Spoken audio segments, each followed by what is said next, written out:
Topic of the day. This has been in your head now for a little while. Well, for a week. Just a week, yeah. On the way to last week's podcast, I was trying to think of what to talk about on that podcast. Yeah. And we did come up with it, whatever it was. And then I was like, oh, what can we do now? What can we do for next week? I said, maybe like not giving up. And I think I was inspired by that because one, everybody is always in a position where they start something.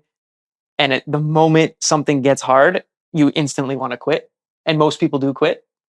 I've done things where I've started, I've quit. I'm sure you've done it. Of course. As soon as things get a little hard, a little too stressful, boom, you stop. So I don't know why I was thinking about that, but I was inspired. And I feel like that's something like everyone can relate to. Totally. And I see it happen all the time. I see people start stuff. I see them give up as soon as things get difficult. And so maybe we can offer some experience or words of wisdom. Sure. Well, I was thinking about this just yesterday. Mm-hmm. I have this recurring thought where an old Blink-182 video came on, like them live, 94, playing in front of nobody, saying, hey, we're Blink-182. We like to play guitar and sing stupid songs about your mom and whatever. Yeah. And I look at these guys, and if you're like, these are the guys who in 94, you wouldn't have known it, but they went on to sell tens of millions of albums, make hundreds of millions of dollars on tour. They're still as relevant as they always were. Maybe even more. Mm-hmm. And when I was in a band when I was a kid, and I was looking up to these guys, they weren't even that much better than me. They are not good singers. No. They are not particularly good with their instruments. They're really good at getting their vibe out, and they're amazing personalities. Yeah, but where I'm going with this is I've always been focused on like, oh no, like I need to do this better, and I need to like look like this, and I need to have this show and this stuff, and creating so much layers of complication where if I just continued to make songs and be in a band from when I was 15 years old and just take it seriously, who's to know where that would have gone? Oh yeah. Because now looking back, like back when you're in the present moment, you're like, oh, I'm not good looking enough. I'm not tall enough. My hair is not cool enough. My voice is not good enough. My songs aren't good enough. All these reasons. These guys had shit songs. Yeah, they were horrible back in the day. They like to the level of like what we're expecting today. But what did they do? They just did it anyway. They just did it. They kept going. They were having a good time with it. And they continued until they went out into ecosystem. They had feedback. They adjusted. They learned. They grew, and they didn't waste any time. So with music, it's like when I look back, my hair was cool because now I'm bald as shit. My hair was awesome back then. I was like, oh, I'm not good looking enough. I'm like, man, I used to be really good looking. What the fuck was I thinking? Happened? What happened? And so when I look back, all the insecurities that I had were irrelevant. I can see now how fucking crazy I was. Yeah. And so all those insecurities, same, let's say with the podcast that I started in 2019, or even like the wellness journey I started years ago when I was blogging. I started blogging. I stopped drinking. I was getting healthy, and I was writing about it, and I was like getting traction. And I stopped. And like fast forward 5 years, everyone's talking about going sober. Everyone's talking about fasting. Yeah, you were ahead of the. Everyone's talking about this stuff, and I was younger. I was fitter, and I'm like, why did you stop? So what I'm realizing now is we see this Brian Johnson thing. Maybe it makes us feel something. In 10 years from now, if we quit right now, we're going to look back and be like, you fucking idiots. You had it.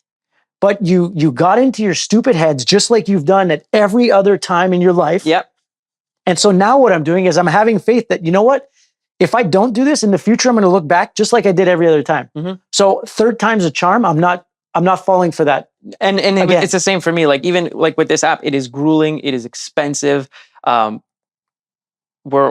We're going up against big companies, big corporations, people with a lot more resources than us.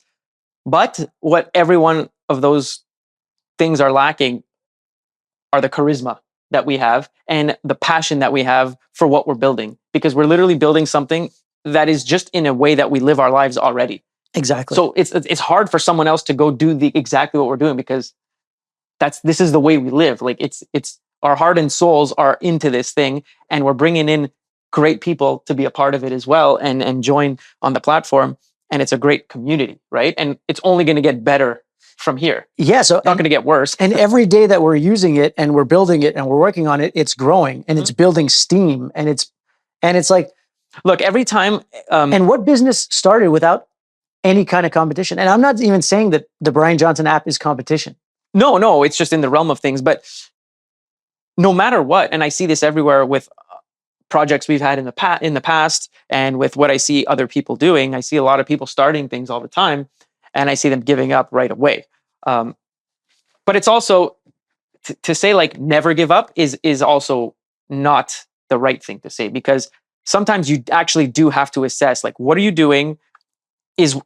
Are 20,000 other people doing the exact same thing that you're doing? Are they starting the same company? Are they starting that same activewear brand?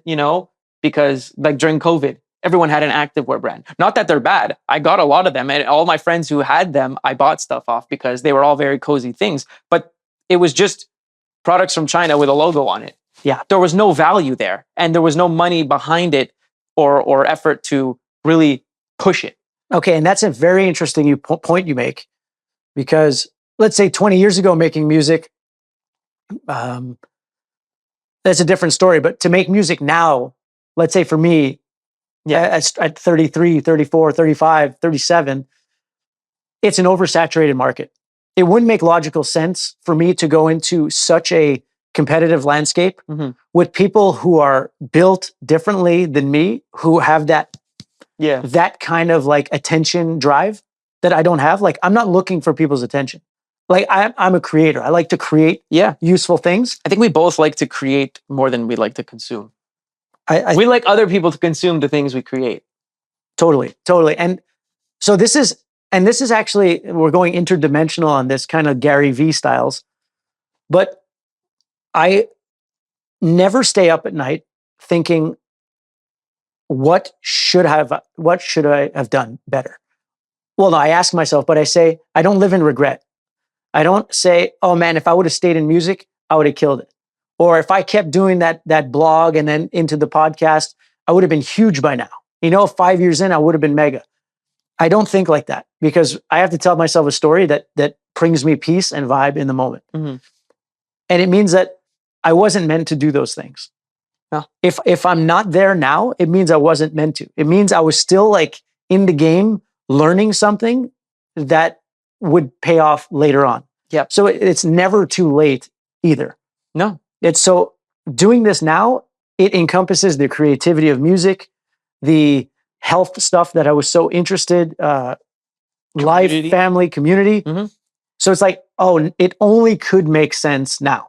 We could not have done this before. No, we lacked the life experience. Yeah. We needed to experience, we needed to live. And going about what you said with your music, it's like probably like a year or more ago, before we started Pair, after we had sold our business, we're trying to like figure out, okay, like what to do next, right? We've got some money, we could sustain ourselves for a couple of years, but we got to figure something out. And like I was always a car guy, I always had cool, fun cars or whatever. And you like really were trying to convince me to start a car YouTube channel. And you were almost forcing it upon me to one point. And I was just like, no, I don't want to do this. And you didn't understand why. And I'm like, there are a million car YouTube channels. Like as soon as everyone gets a car, it's now, okay, go on YouTube, try to get followers, try to get free parts. And I consume a lot of car YouTube and all the different types. And not a single one of them is anything I really wanted to do. All the greats are already doing great stuff. And Doug DeMuro even said it. He's got like, I don't know, 4 million subscribers. He created a business, got like 50 million of investment. And he even says it. He's like, if I were to start a car YouTube now, no way. Everyone has a car YouTube. He's like, I started it 15 years ago when I was the only one. He's like, I bought a $40,000 beater Ferrari and I exploded. He's like, right now people have $4 million Bugattis and they can't even get 10,000 subscribers because there are a bunch of other people with the same $4 million Bugatti. Exactly. Right? And that's the way I saw it. And I was just like, I gave up before even starting because I knew it was not I couldn't bring any greater value.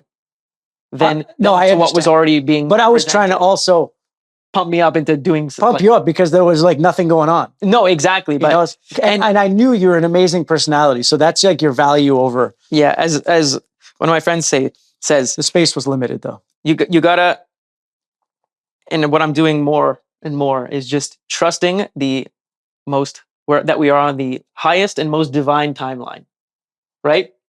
Trust God, trust the universe, whatever you believe in.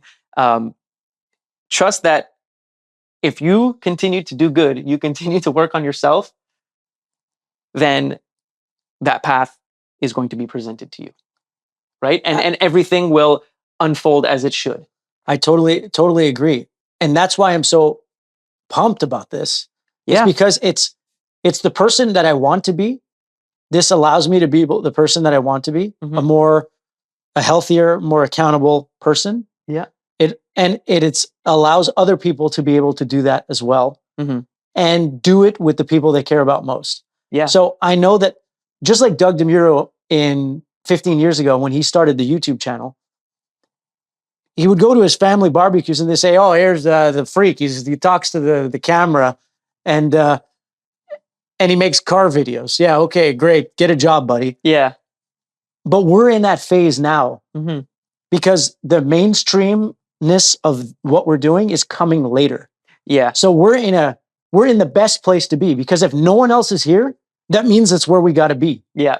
What did my friend say? One of my friends, a good friend of mine he lives in Vienna, Austria, and he sent me a message the other day, and he's like, and they have like this funny, like weird humor.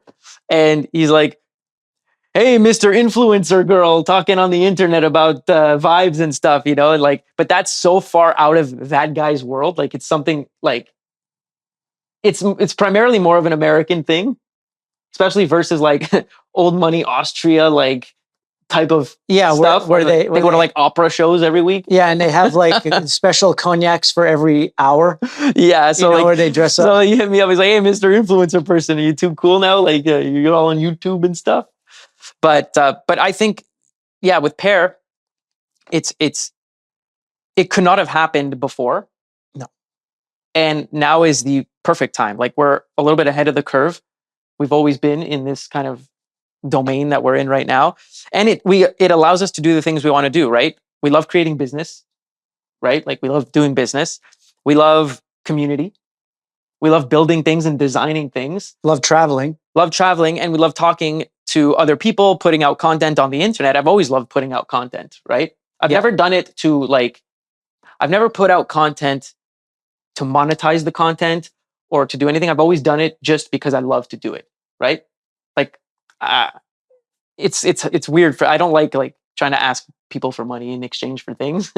It's a simple concept that has worked for many people throughout. I know. I don't like, but like with that, like, we're doing this podcast and stuff, and we know that if we keep posting it, keep posting the clips, keep doing stuff, great things are going to happen. And it's funny because like, we didn't post for Pear during the holidays and stuff. I think between like Thanksgiving and New Year's, we didn't post. But last week we posted the first time in like a month and a half. Yeah.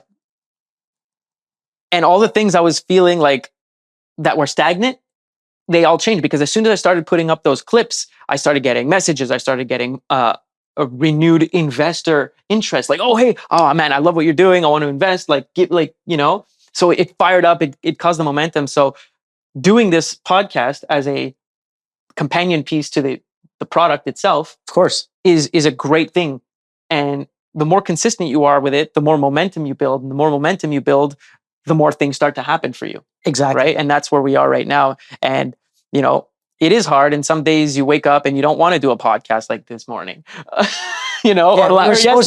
yesterday you called me like, "Dude, I don't feel like doing a podcast." Today, I woke up this morning. I was like, the last thing I want to do today is a podcast, but it is what it is. Like, we just do it. Right. Yeah. It's the reps. Exactly. But then you do the podcast and then you feel good about it. Yeah. You feel proud. And then you get the clips and you get to put it out. Yeah. And then people are interested and ask questions. Mm-hmm. Like, I don't think Brandon would have ordered his Oura if he didn't see the clips from last week. No. And like, so many friends have reached out like, "Hey, like, I love what you're doing. I want to get on this app. What do I need to do?" So it gains not only interest to bring people to the app, but it brings in investor interest, business interest, and just sheer curiosity from many people. Everything. I think there's a like my mom's real estate agent who follows me was like all interested. She's like, "Whoa, what is this? This is so cool." Wasn't it crazy that she responded to like the video that you were saying so well about Checking in your family. checking on your family? Did other people respond to that as well? Yeah. Because that's the number one thing that in all my meetings I've had with like CEOs with wearables and all that kind of stuff, they're like, it's a no-brainer, like no-brainer. My kids would have it, my wife would have it, and this is an essential piece to my kind of personality type. Yeah, absolutely. And yeah, so continuing to do it, but I think why it was hard for me to post content about my music or anything like that is the same with my blog. So yes, I was talking about like what would have happened if I kept going, and it probably would have been good. But the reason I stayed on probably is because it wasn't what I truly wanted to do. Yeah. Like there's a lot of health influencers. There's a lot of musicians. Well, you weren't doing it to influence. You were doing it because you were just speaking your mind. Yeah. Like you just like, if you have something on your mind, you make a video about it, you make a post about it, you write a song about it, right? You always had a vessel of some sort. To express myself. Yeah. And monetizing that, creating email lists and then like putting up a store, it was like, it kills the fun. Yeah. Maybe like that's something I need to learn and understand and like work through like my shadow self or something. Or it's just like, no, that wasn't meant to be. You're meant to do something different, better, more suited to your personality. But I guess also part of like not giving up is when you're starting something, whatever it is, whether it's a podcast, whether it's a tech company, whether it's a physical product company, at the beginning, which the beginning is probably 2 years, you're going to have to do a lot of things you are not good at and that you don't want to do because there aren't other people to do it and you don't have money to pay other people to do it. So you have to use your time. A lot of people will then give up because they don't have any more time on their hands. Like their entire life now is consumed by this new business they started. They can't see their friends as much. They can't eat as much. They're spending money on this product, so they can't like buy the things that they were buying before. They really have to take a step back. And sometimes getting no money or recognition. No money, no recognition, and only hearing the opinions of other people that they do not want to hear about. Right? So you have people blabbing in the back of your head that stays in your mind. Then you're tired. You're stressed. You don't know what's going to happen. So it becomes really easy to just give up, put it aside. Yeah, and go get a real job, you know? Yeah, and go get a and there's nothing wrong with that either. No, some that's a beautiful thing. I know a lot of people who have tried something and it almost killed them, but the skills that they acquired while doing that and just their personal charisma or whatever landed them a job that was way better than anything that they were going to create anyway. Right? Exactly. Like not everyone is meant to start a business. Not everyone is meant to be an employee.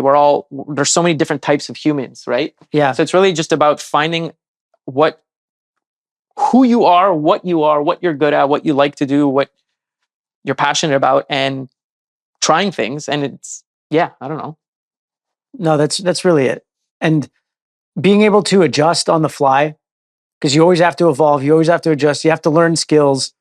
Like, like we're editing the podcast. Before I had a guy editing the audio. I had a guy cutting the video. I had another guy doing the podcast studio. So you're spending like $300 on the podcast just to film the podcast with $300, then another $300 or $400 to edit the podcast. So it's like you're spending $1,000 a week. Yeah, like I'm not going to spend that much money. We're doing it for free now. We had the gear. Literally, we didn't have to buy any. We had the gear. Technology is good. We can learn fast enough. And now when we have to hire people, it's going to be harder for them to bullshit us. Exactly, because we've done the work.